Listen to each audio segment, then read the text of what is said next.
আব্দুল্লাহ নোমান আপনি লিখেছেন, কোরবানির পর দিন ঢাকায় দেখা যায় ফকিরেরা কোরবানির দিন প্রাপ্ত কোরবানির মাংস বিক্রি করে থাকেন। গরিবেরা কোরবানির মাংস পাওয়ার পর বিক্রি করে দিলে কোরবানিতে তার কোরবানির কোনো ক্ষতি হবে কিনা?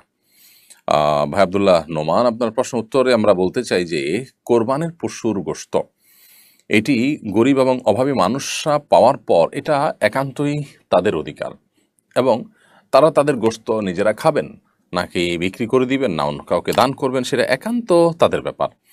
অতএব কোরবানির পশুর গোশত গরিব অভাবে মানুষরা যদি বিক্রি করে দেন, তাতে কোরবানির পশু যিনি কোরবানি করেছেন তার কোরবানির কোনো প্রকার ক্ষতি হবে না। আমাদের একটা জিনিস পরিষ্কার থাকা উচিত, যখনই আমি কোনো জিনিস কাউকে দিয়ে দিব তখন এই জিনিসটা তার হয়ে যাবে, তখন আর আমার উপরে তার কোনো কিছু বর্তাবে না। নবী করিম সাল্লাল্লাহু আলাইহি সাল্লাম একবার একজন কৃতদাসী তিনি সাদাকার গোশত রান্না করছিলেন, সেটা দেখে তিনি রসিকতা করে তাকে বললেন যে তোমার সাদাকার গোশত রান্না করছো, সরি তুমি দেখি গোশত রান্না করছো, সেখান থেকে আমাদেরকে অফার করবে না?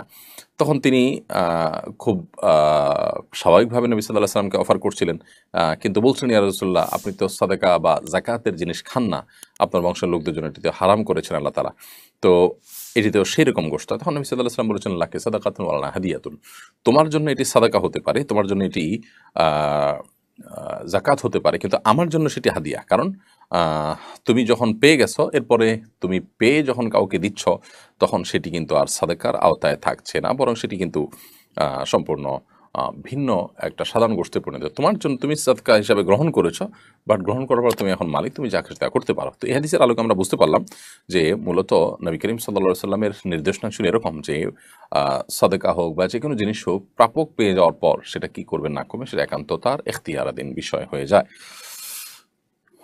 এরপর আশিক ইসলাম আপনি লিখেছেন আমাদের ইউটিউব চ্যানেলে, আমি ক্লাস 9-এ পড়ি, আমি নিয়মিত 5 ওয়াক্ত নামাজ পড়ি, তাহাজ্জুদের নামাজ পড়ি, আমি চোখের ফিতনা থেকে বাঁচতে চাই।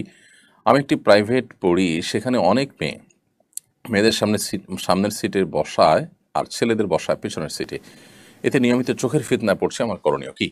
ভাই আশিক ইসলাম, আল্লাহ রাব্বুল আলামিন আপনাকে এ ধরনের ফিতনা থেকে হেফাজতে রাখুন। বিশেষ করে আহ, মেয়েদের যে ফিতনা, অর্থাৎ মেয়েদের সৌন্দর্য, রূপ, লাবণ্য ইত্যাদিতে আসক্ত হয়ে আহ, ভুল সিদ্ধান্ত নেওয়া কিংবা গুনাহে লিপ্ত হয়ে যাওয়ার যে একটা আশঙ্কা রয়েছে, এই ফিতনাটা পুরুষদের জন্য খুবই জটিল এবং কঠিন ফিতনা। নবী করিম সাল্লাল্লাহু আলাইহি সাল্লাম বলেছেন, আমার পরে পুরুষদের জন্য এই ফিতনার চাইতে বড় কোনো ফিতনা আমি রেখে যাইনি, যে ফিতনা পুরুষদেরকে সবচেয়ে বেশি কাবু করে ফেলতে পারে এবং দুর্বল করে ফেলতে পারে। অহরহ অনেক ঘটনা সেগুলোকে প্রমাণ করে। তো এরকম পরিস্থিতিতে আপনার পড়াশোনা করতে গেলে, বিশেষ করে সহশিক্ষা যেখানে আছে, সেখানে আমরা জানি যে আপনার প্রাইভেট হোক, আপনার স্কুল নিয়মিত স্কুল কলেজের পড়া হোক, ক্লাসরুম হোক, সেখানে ছেলে মেয়েদের সামনাসামনি বসানো হয়।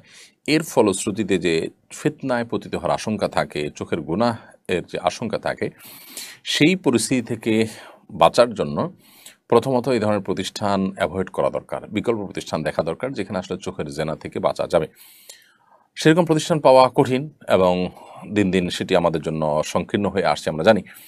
যদি সম্ভব হয় তাহলে সেক্ষেত্রে সেটি করতে হবে, আর যদি সম্ভব না হয় তাহলে সেক্ষেত্রে নিজেকে সর্বোচ্চ চেষ্টা করে বাঁচানোর চেষ্টা অব্যাহত রাখতে হবে। অর্থাৎ নিজের নজরকে হেফাজত করতে হবে যাতে করে কোনোভাবে পরনারীর দিকে দৃষ্টিপাত না হয়।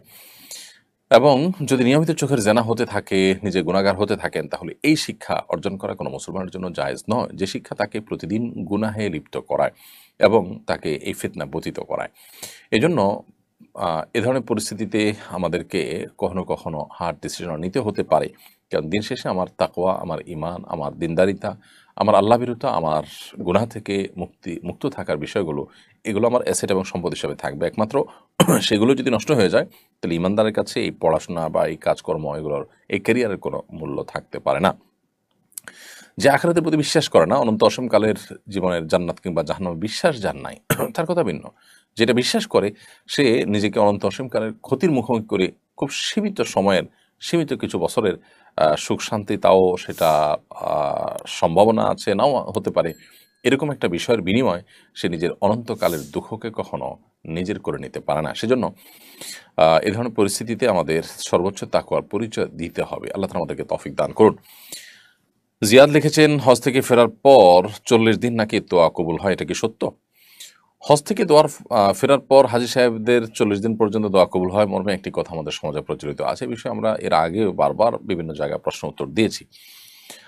মূলত এরকম কোনো কথা কোরআন অথবা হাদিসের কোথাও পাওয়া যায় না যে হাজী সাহেবগণ হজ থেকে ফিরে আসার পর 40 দিন পর্যন্ত তাদের দোয়া কবুল হতে থাকে। তবে হ্যাঁ, এটা ঠিক যে হাজী সাহেবগণ যখন হজ থেকে ফিরে আসেন তখন তাদেরকে ইস্তেকবাল করা, তাদেরকে অভ্যর্থনা জানানো, তাদেরকে ওয়েলকাম করা, তাদেরকে এগিয়ে আনা এবং তাদের কাছে দোয়ার জন্য যাওয়া, এগুলো সালাফের আমল থেকে প্রমাণিত, স্বয়ং নবী করিম সাল্লাল্লাহু আলাইহি সাল্লাম থেকেও প্রমাণিত। নবী করিম সাল্লাল্লাহু আলাইহি সাল্লাম যখন হজ করে ফিরে এসেছেন, সাহাবীদের কেউ কেউ তাকে অভ্যর্থনা জানিয়েছেন, তার সাথে সাক্ষাৎ করেছেন। এগুলোকে নবী সাল্লাল্লাহু আলাইহি সাল্লাম ডিনাই করেননি। এখান থেকে বোঝা যায় যে হজ থেকে ফিরে আসা মানুষ তিনি যদি সঠিক পদ্ধতিতে মাবরুর হজ করে থাকেন তাহলে আল্লাহ তাআলা তাকে নিষ্পাপত্য দান করেছেন। তিনি অনেক ইবাদতের তৌফিক পেয়েছেন, কষ্টসাধ্য ইবাদত করেছেন, ইসলামের একটা গুরুত্বপূর্ণ রোকন সম্পাদন করে এসেছেন। তো এই জায়গা থেকে তাকে অভ্যর্থনা জানানো বা তাকে অগ্রসর করে নিয়ে আসা বা তার কাছ থেকে দোয়া চাওয়া, এই জিনিসগুলো মৌলিকভাবে কোরআন এবং হাদিসের আলোকে নিষিদ্ধ কোনো বিষয় না এবং সালাফের আমল দ্বারা এটি অনুমোদিত একটি জায়েজ বিষয় প্রমাণিত হয়। তবে 40 দিন পর্যন্ত এরকম দিন ফিক্স করে এতদিন পর্যন্ত তার দোয়া কবুল হয়, এরকম কোনো কথা কোরআন হাদিসে কিন্তু বলা নেই। জাহিদুল ইসলাম আপনি লিখেছেন, তরুণদের মধ্যে ক্যারিয়ার নিয়ে হতাশা দিন দিন বেড়েই চলেছে। হতাশার বাই প্রোডাক্ট আত্মহত্যা। কিভাবে হতাশা বা খারাপ দুশ্চিন্তা থেকে মুক্ত থাকব? হতাশা থেকে মুক্তির কোনো আমল আছে কিনা?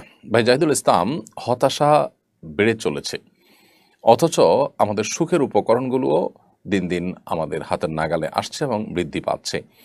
অর্থাৎ একদিকে আমরা দেখতে পাচ্ছি যে অবকাঠামোগত এবং অন্যান্য দিক থেকে উন্নতি অগ্রগতি হচ্ছে, আবার অপরদিকে মানুষের মধ্যে হতাশা এবং ডিপ্রেশনের পরিমাণও বাড়ছে। এর কারণ কি? এর অন্যতম প্রধান কারণ হলো মানুষের ভিতরে আখিরাতমুখিতা কমে যাওয়া। একজন মানুষ যখন আখিরাতমুখী থাকেন, একজন মানুষ যখন আখিরাতে বিশ্বাসী থাকেন, তখন হতাশা তাকে কোনো অবস্থাতে গ্রাস করতে পারে না। কারণ আল্লাহ সুবহানাহু ওয়া তাআলা বলেছেন, ওয়ালা ইয়াইআস মির রাউহিল্লাহি ইল্লাল কওমুল কাফিরুন। কোনো পরিস্থিতিতে আল্লাহর রহমতের আশা ছেড়ে দেওয়া, ডিপ্রেসড হয়ে যাওয়া, এটা কাফির ছাড়া কারোর সাথে মানায় না, কারোর সাথে যায় না এটা। অর্থাৎ ঈমানদারদের সাথে এটা শোভনীয় নয়। কারণ ঈমানদার তিনি তো সর্বাবস্থা আল্লাহর প্রতি ভরসা রাখবেন। তার যদি দুনিয়া সব শেষ হয়ে যায়, কিছু আসে জানা যে তার আখিরাতটা ঠিক থাকে। অতএব এটি দৃষ্টিভঙ্গির ব্যাপার। যার কাছে আখিরাতের কোনো মূল্য নেই, যার কাছে দুনিয়াই সবকিছু, তার দুনিয়ার কোনো কিছু যখন হাতছাড়া হয়ে যাবে, দুনিয়ার সবকিছুতে ব্যাটেবল হবে না, তখন সে ডিপ্রেসড হয়ে যাবে। আপনি দেখুন পশ্চিমা পৃথিবীতে, পশ্চিমা দুনিয়াতে বা পৃথিবীর উন্নত দেশগুলোতে তাদের উন্নতি অগ্রগতির যে প্যারামিটারগুলো আছে, সবগুলো প্যারামিটারে তারা এগিয়ে আছে। এরপরও তাদের মধ্যে সর্বস্তরের মানুষ, বিশেষ করে কিশোরদের মধ্যে পর্যন্ত ডিপ্রেশন এবং হতাশার পরিমাণ দিন দিন ভয়াবহ আকারে বেড়ে চলছে। আত্মহননের পথে পা বাড়ানোর সংখ্যা প্রতিনিয়ত তরতর করে বাড়ছে এবং